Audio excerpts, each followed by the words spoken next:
পাকিস্তানের white wash ঠেকাতে বাংলাদেশের সামনে বাধা হয়ে দাঁড়ালো বৃষ্টি। রাওয়ালপিন্ডিতে দ্বিতীয় টেস্ট জয়ের জন্য টাইগারদের সামনে টার্গেট ১৮৫ রানের।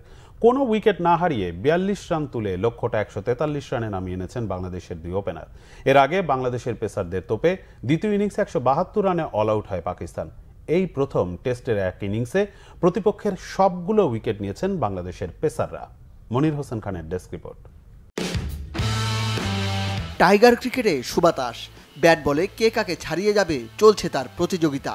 পাকিস্তানের প্রথম ইনিংসে স্পিনারদের ভেলকি, দ্বিতীয় ইনিংসে পেসারদের দাপট। ১০-১০ টাইগার গতি তারকাদের। চতুর্থ দিনের প্রথম শিকার তাসকিন আহমেদের। এরপর নাহিদ রানার হুঙ্কার, তার গতির ঝড়ে এলোমেলো পাকিস্তানের মিডল অর্ডার। বল ছুঁড়েছেন বাংলাদেশের পক্ষে সর্বোচ্চ ১৫২ কিলোমিটার গতিতে। শুধু গতিই নয়, শিকারেও মনোযোগী রানা।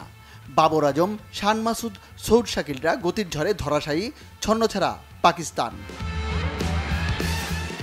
শূন্যতে জীবন পেয়ে ৪৩ রিজওয়ানের নামের পাশে। ম্যাচটা বাংলাদেশের আয়ত্তের বাইরে নিয়ে যাওয়ার চেষ্টা। আরও একবার দৃশ্যপটে হাজির হাসান মাহমুদ।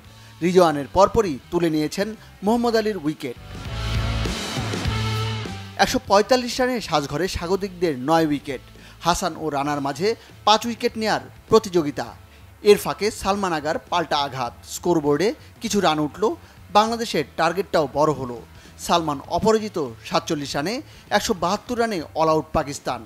৫ উইকেট নিয়ে রাওয়ালপিন্ডির অনার্স বোর্ডে হাসান মাহমুদের নাম। প্রথম ইনিংসে ১২ রানে পিছিয়ে থাকায় বাংলাদেশের সামনে টার্গেট ১৮৫ রানের। লক্ষ্য বড় নয়, হাতে ১.৫ দিন সময়। চতুর্থ ইনিংসের বিবেচনায় একেবারে কমও নয়। জাকির হাসানের ব্যাটে টি-২০ আমেজ। ২৩ বলে নামের পাশে অপরাজিত ৩১, টাইগারদের রান ৪২। মাত্র তৃতীয় সেশনের খেলা শুরু। এমন সময় আকাশের গোমরা মুখ। আম্পায়ারদের আলো মাপার আগেই স্বাগতিকদের সাজঘরে যাওয়ার তাড়া।